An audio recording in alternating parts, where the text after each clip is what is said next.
하나님의 크신 은혜가 오늘 주님 앞에 나와 경배드리는 여러분들에게 충만하기를 주의 이름으로 축원을 드립니다. 영국에서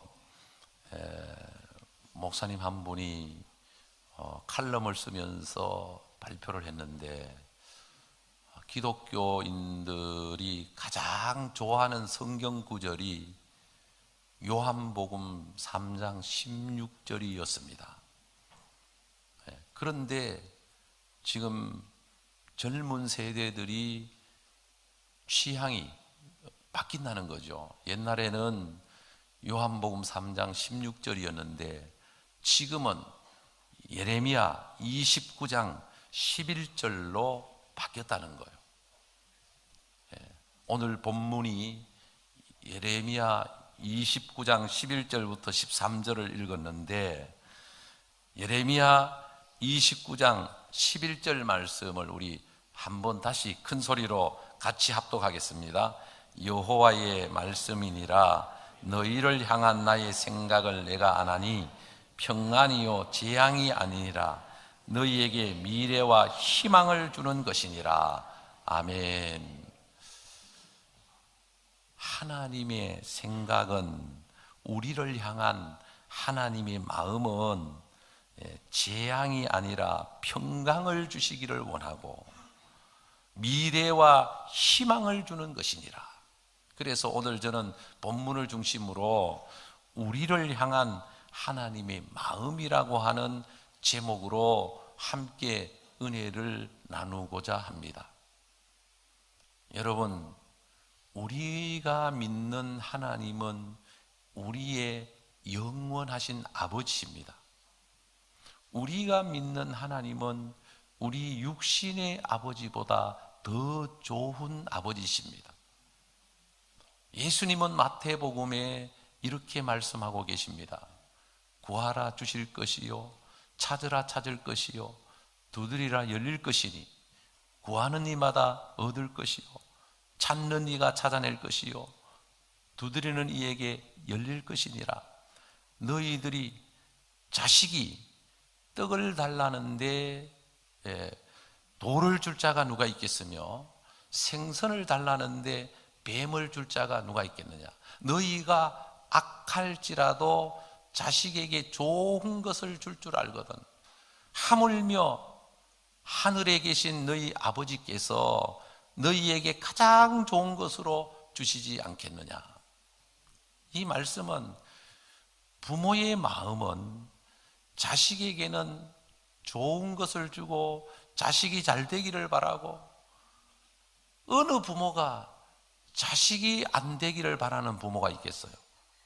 사람이 악할지라도 자기 자식에게 좋은 것을 주기를 원하고 잘 되기를 원하는 게 부모의 마음인데, 좋은 게 있으면 부모는 못 먹어도 자식은 먹여야지. 좋은 걸 가지면 이거는 내가 못 써도 자식에게 줘야지. 나는 고생할지라도, 비록 나는 여러 가지 많은 어려움을 겪을지라도 내 자식만큼은 잘 먹고 잘 살도록 해야지. 이게 부모의 마음입니다. 육신의 부모라도 자식에게 좋은 것을 주려고 하는데, 하물며 하늘에 계신 하나님 아버지께서 우리들에게 가장 좋은 것으로 주시지 않겠느냐. 우리는 오늘 성경이 말씀하고 있는 하나님 아버지의 마음을 읽을 수 있는, 하나님 아버지의 생각을 알 수 있는 은혜가 저와 여러분들에게 있기를 바랍니다. 그래서 우리를 향한 하나님의 마음이 무엇인지 본문을 통해서 보면서 은혜를 나누기를 원합니다. 첫째로, 우리를 향한 하나님의 생각은 재앙이 아니라 평안이다. 재앙이 아니라 평강이다. 여러분, 오늘 본문의 역사적인 배경을 보면 남쪽 유다는 바벨론에게 완전히 망하고 예루살렘 성이 무너지고 불타고 성전이 무너져 버리고 그리고 많은 사람들이 죽었고 또 많은 사람들이 고초를 당하고 쇠사슬에 묶여서 포로로 잡혀가게 되었습니다. 그런데 오늘 예레미야 선지자를 통해서 하나님이 하나님의 마음을 선포합니다. 내가 너희를 향한 나의 생각을 내가 아나니 평안이요 재앙이 아니라 너희에게 미래와 희망을 주는 것이니라. 나의 본심은 너희들에게 평안을 주는 것이다. 나의 본심은 너희들이 잘 되는 것이다. 그런데 문제가 우리가 하나님을 떠나고 온갖 죄악 가운데 살면서 빗나가는 인생을 사는데도 잘 되면 그 인생은 영원히 멸망하고 마는 것입니다. 그러면 하나님은 이스라엘을 사랑하기 때문에, 유다를 사랑하기 때문에 하나님이 그 영혼이 죄에서 돌아오라고, 정신을 차리고 바로 살라고 하나님께서 그들을 징계하시는 것이거든요. 자식이 잘못된 길로 가면 부모는 그 자식이 바른 인생을 살도록 속이 시커멓게 타들어가면서도 어떻게 하든 자식이 잘 되도록 하기 위해서 부모가 징계를 하는 겁니다. 매를 대고 호통을 치고 징계를 하는 거거든요. 그런데 자식들은 철이 없으면 부모가 마치 자기를 미워서 때리는 것처럼, 부모가 마치 자기를 사랑하지 않아서 때리는 것처럼 착각을 하는 것이죠. 여러분, 하나님께서는 자기 백성이 불행을 만나 고통당하는 것을 원치 않으십니다. 자기 백성을 향하신 하나님의 마음은 하나님의 백성된, 하나님의 자녀된 자들이 은혜 가운데 건강하고 행복하고 평안하게 살기를 원하시는 것입니다. 그래서 하나님은 자녀들을 사랑하시기 때문에 바로 살면, 바로 서면 하나님의 엄청난 축복을 부어주지만, 그러나 정신 차리지 못하고 온갖 죄를 짓고 빗나가 버리면 하나님은 때려서라도, 징계를 해서라도 회개하고 돌아와서 바로 살기를 원하시는 하나님이신 줄로 믿으시기를 바랍니다. 여러분, 진정한 평강은 죄를 해결해야 오는 것입니다. 죄를 지으면 그 마음속에 진정한 평강이 없습니다. 예수님은 우리의 죄를 대신 지시고 십자가에서 죽으셨습니다. 그리고 3일 만에 부활하셨습니다. 그리고는 제자들에게 찾아오셔서 제일 먼저 하시는 말씀이 너희에게 평강이 있을지어다. 숨을 내쉬면서 가라사대 너희에게 평강이 있을지어다. 그리고 성령을 받으라. 부활하신 주님이 우리의 죄를 다 해결해 주셨기 때문에, 십자가에서 다 우리의 죄를 갚아주셨기 때문에 이제는 너희들에게 죄가 없으니까 하나님이 주시는 평강을 누리고, 그리고 하나님이 주신 평강을 누리며 살도록 하기 위해서 너희들에게 약속하신 성령을 기다리고 성령을 받으라. 성령을 받으면 하나님이 우리의 마음속에 하나님의 평안을 부어주시는 것입니다. 여러분들의 마음속에 하나님의 평안이 가득하기를 바랍니다. 여러분, 인간은 하나님을 떠나면 죄를 짓게 되어 있고, 죄를 지으면 평안이 사라져 버립니다. 예수 믿는 사람은 어떤 환경 속에 있어도, 어떤 문제를 만나도 주님 안에서 평안을 누릴 수가 있는 것입니다. 주님이 이런 말씀을 하십니다. 평안을 너희에게 끼치노니 곧 나의 평안을 너희에게 주노라. 내가 너희에게 주는 것은 세상이 주는 것 같지 아니하니라. 너희는 마음에 근심도 말고 두려워하지도 말라. 찬송가 408장 가사를 보면 1절에 나 어느 곳에 있든지 늘 마음이 편하다. 주 예수 주신 평안함 늘 충만하도다. 나의 마음속이 늘 평안해. 나의 마음속이 늘 평안해. 악한 죄 파도가 많으나 마음이 늘 평안해.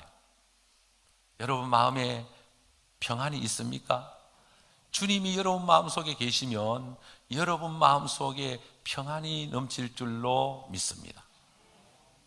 그런데 주님이 없으면 우리의 마음은 평안할 수가 없어요. 주님이 우리와 함께 하실 때 우리는 평안이 있는 것입니다. 두 번째는 오늘 주시는 메시지가 두 번째는 우리를 향한 하나님의 마음은 우리에게 소망을 주시는 것이다. 평안이요 재앙이 너희에게 미래와 희망을 주는 것이니라. 미래와 희망을 주는 것이라. 사람은 희망을 먹고 사는 존재입니다. 사람은 꿈을 꾸며 꿈을 먹고 사는 존재입니다. 오순절날 성령을 받은 제자들, 그들에게 하나님께서는 성령을 물 붓듯이 부어주시면서 성령을 부어주시면서 그들에게 성령이 임하니까 늙은이들은 꿈을 꾸고 자녀들은 예언할 것이고 젊은이들은 환상을 보고, 그러니까 성령을 받으니까 소망이 생겨. 젊은이는 젊은이들대로, 또 나이 많은 분들은 나이 많은 대로 예수를 믿으면 하나님이 믿는 자에게 소망을 주십니다. 여러분, 죄를 짓고 나면 마귀는 그 마음속에 절망을 불어넣습니다. 너가 뭘 할 수 있겠어? 너는 이제는 끝났다. 너는 이제는 망했다. 너는 이제는 죽는다. 끊임없이 절망을 불어넣습니다.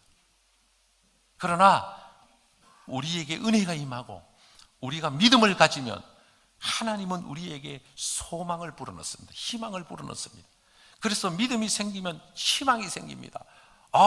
예수님이 희망이 되고 말씀이 희망이 되고 천국이 소망이 되어서 어떤 문제도 문제가 되지 않고 기도하면서 그 소망의 줄을 잡고 인생을 살아가게 되는 것입니다.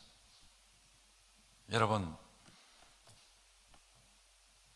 바벨론의 포로가 된 그들에게 찾아온 것은 절망이었습니다. 그런데 하나님은 선지자를 통해서 소망의 메시지를 끊임없이 선포합니다. 에스겔 선지자가 이제 소망을 선포합니다. 에스겔 골짜기의 뼈들이, 마른 뼈들이 다 막 골짜기를 메우고 있습니다. 그런데 하나님은 에스겔 선지자를 통해서 말씀을 선포하게 하고 소망을 불어넣습니다. 그러니까 이 뼈들이 마디마다 붓고 살이 이제 채워지고 죽은 자들이 살아나면서 큰 군대를 이루었다라고 하는 그런 메시지와 소망을 포로로 잡혀가서 절망 가운데 있는 유대인들에게 선포하게 되는 것입니다. 여러분, 하나님은 이들은 에스겔 골짜기에 있는 이 마른 뼈들은 사실은 죽은 상태거든요. 사람이 죽으면 살은 썩고 뼈만 남는 것이거든요. 그 뼈들은 죽음의 흔적, 죽음의 결과를 보여주는 것이죠. 그럼에도 불구하고 하나님께서 말씀하시면 뼈들에게 말씀하시기를 내가 생기로 너희에게 들어가게 하리니 너희가 살리라. 너희 위에 힘줄을 두고 살을 입히고 가죽을 덮고 너희 속에 생기를 두리니 너희가 살리라. 또 나를 여호와인 줄 알리라 하셨느니라. 말씀대로 생기가 그들에게 들어가니 그들이 곧 살아 일어나 서는데 극히 큰 군대가 되었다라고 성경은 말씀하고 있는 것입니다. 나 여호와가 이같이 말하노라. 바벨론에서 70년이 차면 내가 너희를 권고하고 나의 선한 말을 너희에게 실행하여 너희를 이곳으로 돌아오게 하리라. 유대인들은 이 예언을 통해 소망을 갖고 자포자기 상태에서 일어서서 이제 소망을 갖고 두 주먹을 불끈 쥐고 이제 다시 힘을 얻고 살아가기를 힘썼던 것을 볼 수가 있는 것입니다. 여러분, 하나님이 원하는 것은 재앙이 아니라 소망을 주시고 믿음 안에서 인간답게 하나님의 자녀답게 행복하게 살게 하기 위한 하나님의 섭리가 그 속에 있는 것입니다. 사람은 그대로 두면 욕심을 따라 범죄하고 타락하고 죄 가운데 죽음을 향해서 가고 참으로 어리석은 인생을 살기 때문에 하나님은 인생의 가치와 목표를 깨닫게 하기 위해서 징계를 하시는 것이죠. 요즘 뉴스를 아주 도배를 하다시피 그냥 빅뉴스로 이제 떠들고 있는 뉴스가 뭐냐 하면 연예인들 이야기입니다. 정준영, 그 다음에 승리, 지금 또 보니까 차태현도 나오더라고요. 차태현 누군지 알죠? 1박 2일에 나오고. 근데 이 차태현이는 아버지가 서울 충신교회 장로님입니다. 그래서 그 장로님이 한번 총회시에 간증을 한번 했어요. 아들 차태현이가 뭐 잘생긴 것도 아니고 참 그런데도 하나님의 은혜로 인기 연예인이 됐다고 간증을 했어요. 그러니까 인기가 올라가고 잘 나가니까 신앙의 감각, 영성이 둔해지고 범죄 속에, 죄악 속에 빨려드는 거죠. 그래서 이제 SNS를 통해서 자기가 보낸 메시지가 공개되면서 그 연예인들하고 골프를 쳤는데 내기 골프를 쳐서 뭐 200 몇십만 원 땄다고 5만 원짜리 돈을 이제 카메라에 찍어가지고 이제 올린 거예요. 근데 그래서 내가 궁금해서 인터넷 뉴스에 차태현 쳐가지고 한번 보니까 이제 그거는 재미로 한 거고 나중에 돈은 다 돌려줬다. 그러면서 이제 모든 프로그램에서 자기는 이제 내려오겠다. 국민들에게 죄송하다. 사과하고 하는 것을 보았습니다. 그래서 저는 보면서 하나님이 참 얘들을 사랑하시는구나. 우리가 하나님을 모르면 이제 낭패를 당했다고 생각하고 망했다고 생각하고 끝났다고 생각하지만 하나님께서는 이들을 사랑하기 때문에 계속해서 타락의 길로 가도록 방치하는 것이 아니고 유기하는 것이 아니고 하나님은 정신 차리라고 채찍을 드신 것이죠. 그래서 인간은 아픔을 당해야 정신을 차립니다. 혼이 나야 혼이 내 안에서 나가고 영이 들어오는 거거든. 그래서 혼은 정신이라고 보는데 이 정신은 내 힘으로는 정신을 차릴 수가 없어요. 그래서 정신을 차릴 수 있는 동기부여는 인간은 고난을 당할 때, 아픔이 있을 때, 남모르는 어려움이 있을 때 정신이 드는 거죠. 아이고 내가 잘못 살았구나. 내가 그동안 방심했구나. 내가 그동안 신앙을 멀리했구나. 내가 그동안 하나님의 뜻대로 살지 못했구나.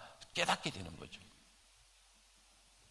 여러분, 하나님의 마음은 우리 한 사람 한 사람이 다 잘 되는 것이고, 하나님의 마음은 우리에게 더 큰 소망을 주고 소망 안에서 살아가는 것이 하나님의 마음입니다. 하나님은 여기 있는 저와 여러분들이 이 땅에서 복을 받고 하나님의 영광을 위해 살다가 하나님의 약속을 따라 천국에 가는 것이 하나님이 우리를 향한 마음이십니다. 한 사람도, 여기 계시는 분 중에 한 사람도 지옥 가는 것을 원치 않는 분이 하나님이십니다. 그런데 문제는 우리가 잘 되었다고, 잘 나간다고 하나님을 등지고 우상 숭배하고 죄악을 따라가고 온갖 죄를 범하면서 살아가면 결국은 죄는 우리를 고통 속으로, 우리를 실패 가운데로, 우리를 저주 가운데로 집어던지는 것이죠.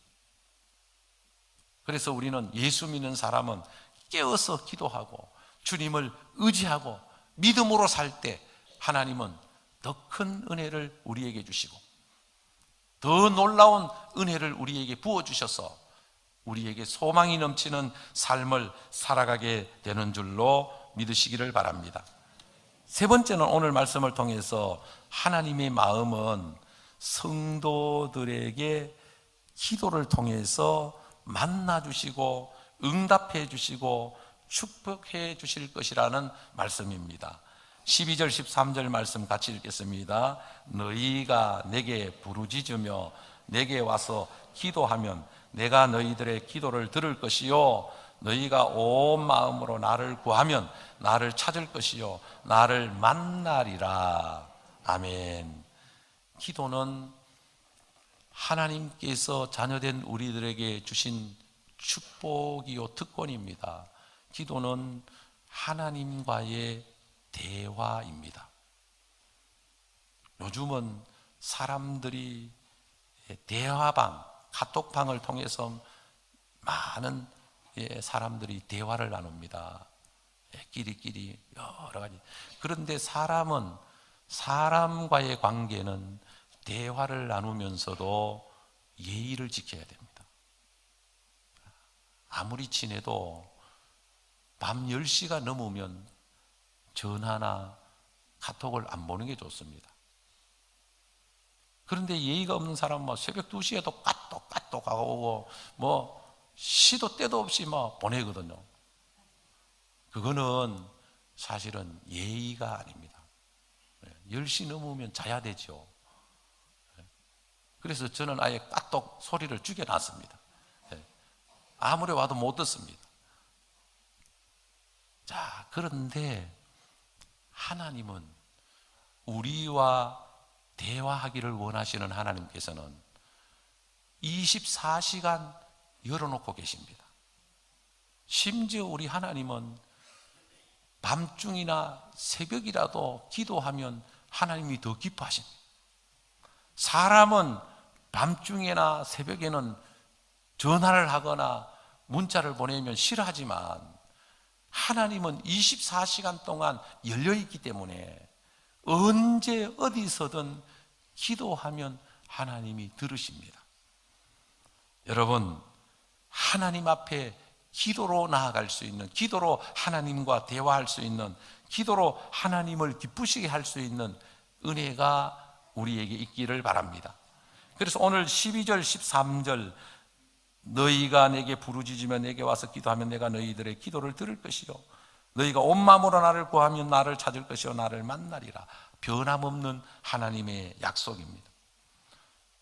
이사야 58장 9절에 너가 부를 때에는 나 여호와가 응답하겠고 너가 부르짖을 때에는 말하기를 내가 여기 있다 하리라 말씀하고 계십니다. 오늘 성경은 전심으로 하나님을 찾고 찾으면 우리를 만나 주시겠다고 말씀하고 있습니다.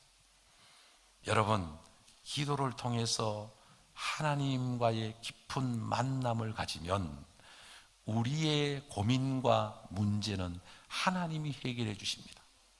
하나님은 능치 못함이 없으신 분이십니다. 우리의 사정을 하나님은 알고 계시고 다 들어주시는 하나님이십니다.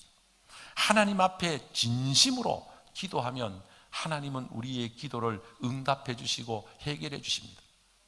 여러분, 어떤 어려움이 있다 할지라도, 어떤 문제를 만났다 할지라도 정말 주님 앞에 무릎 꿇고 진심으로 회개하고 기도하면 하나님 나의 병을 고쳐주시고 우리의 가정의 문제를 해결해 주시고 우리의 인생의 문제를 해결해 주셔서 하나님의 마음은 우리를 행복하게 하는 것이고 평안을 누리는 것이고 소망을 누리는 것이고, 하나님의 마음은 우리가 이 땅에 사는 동안 하나님의 영광 가운데 영혼이 잘됨 같이 범사가 잘되고 강건함을 누리며 사는 것이 하나님의 마음입니다. 사랑하는 성도 여러분, 우리를 위한 하나님의 마음, 우리를 향한 하나님의 생각, 재앙이 아니라 평안이요 우리의 미래에 희망을 주려고 하는 것이다. 사랑하는 성도 여러분, 한 분 한 분 하나님께서 여러분들을 사랑하십니다. 하나님을 의지하고 믿음으로 기도하고 말씀에 순종하고 살아갈 때 하나님은 여러분들을 눈동자처럼 지켜줄 것이고 여러분의 마음의 소원을 이루어 주실 것이고, 이 죄악 많은 세상에서 거룩하게 승리의 삶을 살아가게 하실 줄로 믿습니다. 이름을 승리라고 지어서 승리하는 게 아니고 우리는 예수 이름으로 살아갈 때 승리할 수가 있는 것입니다. 예수 안에서 여러분들의 남은 생애가 늘 승리하는 저와 여러분들이 다 될 수 있기를 바랍니다. 기도드리겠습니다. 하나님 아버지, 은혜를 감사합니다.